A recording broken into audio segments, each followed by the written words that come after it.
और जैसा कि देख पा रहे होंगे, ये आपका संस्कृत का क्वेश्चन पेपर है। अब ये भी जानकारी दे दूँ, ये क्वेश्चन पेपर नंबर कौन सा है। जैसे कि आपकी जुलाई में पात्रता हुई ना रीट की, तो उसमें आपके 4 शिफ्टों में पेपर हुए थे।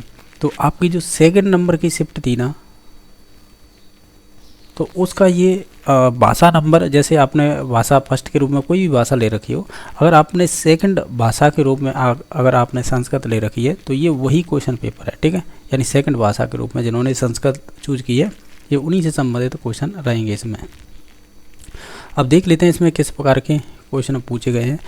क्वेश्चन नंबर 61 है जो आपसे पूछा है इस प्रकार।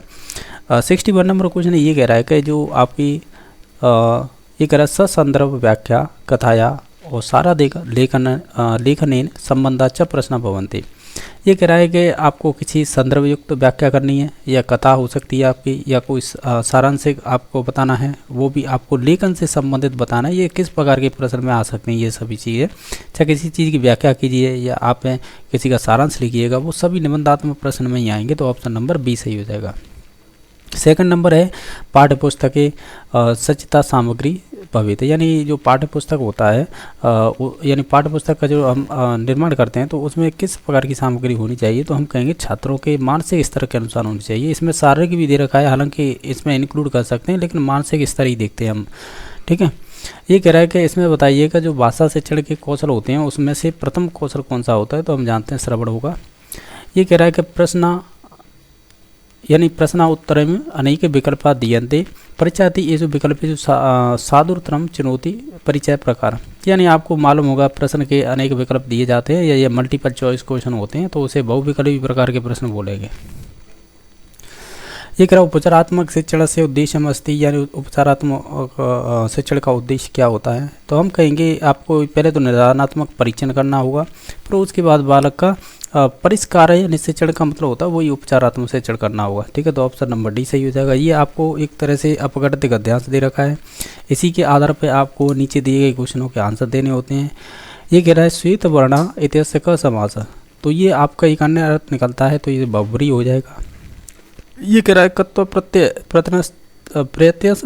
प्रत्ययश्च, यानी आपको इसमें धातु भी बतानी है और प्रत्यय भी बताना है। तो इसमें से कौन सा हो जाएगा, इसमें से हो जाएगा क्रिय धातु हो जाएगी, त्वा प्रत्यय हो जाएगा, ऑप्शन नंबर डी। मात्रायाम इत्यर्थ का विभक्ति, इसमें विभक्ति सप्तमी हो जाएगी। उत्पाद यदि इत्यर्थ उपसर्ग अस्ति, इसमें उपसर्ग कौन सा होगा। वैसे तो हम उत बोलते हैं, लेकिन संस्कृत में ये उद भी हो जाता है, तो ऑप्शन नंबर इसका सी सही हो जाएगा। नेक्स्ट है कि विश्वासनाथ कुशल कृषक अपि अस्ति। विश्वनाथ है एक अच्छा कृषक है, एक अच्छा कृषक भी है।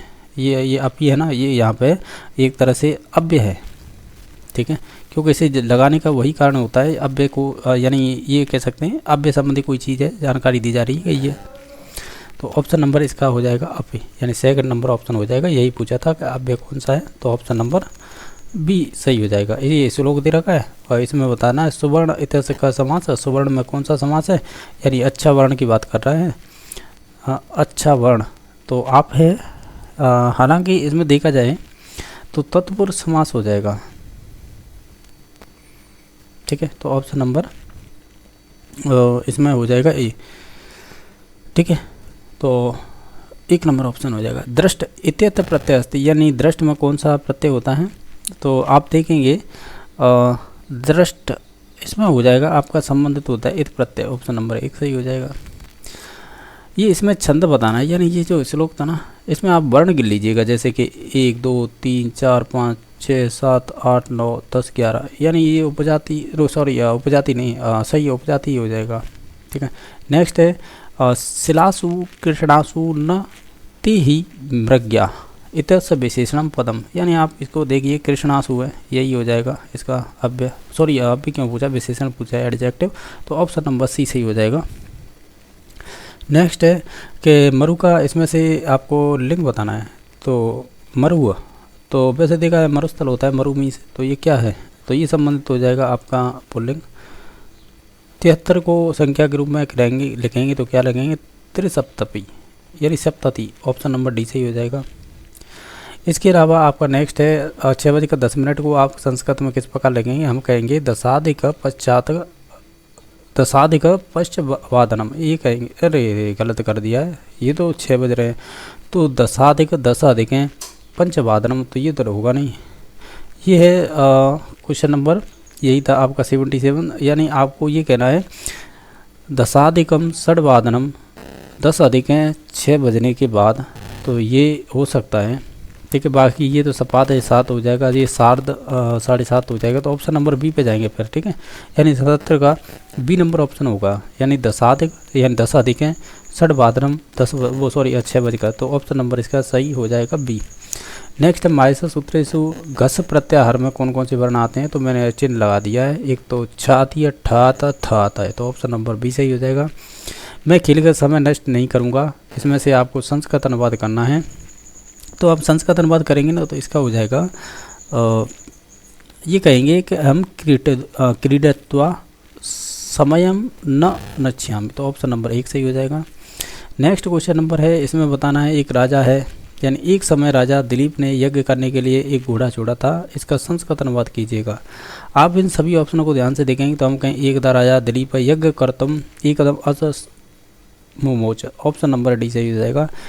इचुआसनम तालु होता है, ये तो आपके 8-9 प्रकार के उच्चारण स्थान होते हैं, तो नीचे तौर से वो याद होंगे, डायरेक्टली आंसर लगा सकते हैं। ईश्वर सर्वाना रक्षति, इसमें वाच्य प्रदर्शन करना है आपको, ये भी लटे लकार में ही केवल पूछे जाते हैं। ईश्वरेण सर्वे रक्ष्यन्ते हो जाएगा। मया चंद्र पश्यते, इसमें संशोधित कीजिए, तो हम कहेंगे ऑप्शन नंबर 1 ही सही हो जाएगा ना, बिल्कुल गलत है, बिल्कुल गलत है, ये होगा मया चंद्र दृश्यते, ऑप्शन नंबर बी सही होगा। इसमें से कह रहा है मम न रोचते वाक्यम, रुच धातु के योग में कौन सी विभक्ति आती है, तो उसी हिसाब से हमें इसे संशोधित करना होगा, तो ऑप्शन नंबर होगा मयाम न रोचते ते वाक्यम, और ऑप्शन नंबर बी सही हो जाएगा। ये आपको फिल इन द ब्लैंक्स है, सूक्ति दे रखी है, इसमें रिक्त स्थान में क्या आएगा, उदार चरितानाम तो फिल इन द ब्लैंक्स कुटुंबकम, तो इसमें से आ जाएगा आपका राइट आंसर हो जाएगा, इसमें से वसुदेव आ जाएगा। नेक्स्ट है संस्कृत, यहाँ से आगे टीचिंग मेथड आ गया आपकी, ठीक है, जो संस्कृत शिक्षण विधियाँ हैं, हालांकि शुरुआत में भी एक आध क्वेश्चन थे, लेकिन फिर भी देखो ये कह रहा है जो संस्कृत भाषा शिक्षण होता है उसके अनुपात क्रमस्य सिद्धांत अनुसारण प्रारंभिक स्तर प्रधानता, यानी जो अनुपात आपका क्रम में कौन सा सिद्धांत यानी है जो प्रारंभिक स्तर पर प्रधानता रखता है, तो हम कहेंगे इसमें से अगर देखें तो मौखिक रूप से ही ज़्यादा रखते हैं, क्योंकि जो भी संस्कृत शिक्षण विधियाँ होती हैं वो मोस्टली मौखिक पर ही आधारित होती हैं, क्योंकि उसमें इतना ग्रामर का काम बाद में होता है, लेकिन पहले शुरुआत होती है मौखिक चीज़ों से, ठीक है, तो ऑप्शन नंबर सी सही हो जाएगा। ये कह रहा है या भाषा अध्यापनीया सा स्वाध्या मिने बोधनीया इतने भाषा शिक्षण विधिरा अस्ति, यानी ओवरऑल कह रहा है ये आपके भाषा से संबंधित अध्ययन किया जाता है और उसी का बोध किया जाता है, यानी ये किस विधि से संबंधित है, तो ओवरऑल देखा जाए ये डायरेक्ट मेथड से ही संबंधित हो जाएगी, तो ऑप्शन नंबर इसका ई सही हो जाएगा। हर्बर्ड पंचपदीय विधौ सोपानम अस्ति, इसके 5 स्टेप होते हैं हर्बर्ड पंचपदीय प्रणाली के, जिसमें से एक होता है तुलना। वैदिक परीक्षा पद्धतौ दृश्य साधन प्रयोग कथम वेद, यानी ये कह रहा है कि जो वैदिक परीक्षा होती थी वैदिक शिक्षा होती थी उसमें पद्धति में जो दृश्य साधनों का प्रयोग किया जाता था, तो इसमें बताइएगा कौन सा हो सकता है, तो आप ऐसा भी ऑप्शन को पढ़ेंगे, हम कहेंगे तालपत्रेषु विलिखता नाम रेखा चित्राणाम प्रयोगेण, तो ऑप्शन नंबर डी सही हो जाएगा। आप इसका सेंस के आधार पर भी निकाल सकते, जरूरी नहीं है आपको हर एक वर्ण का अर्थ आए।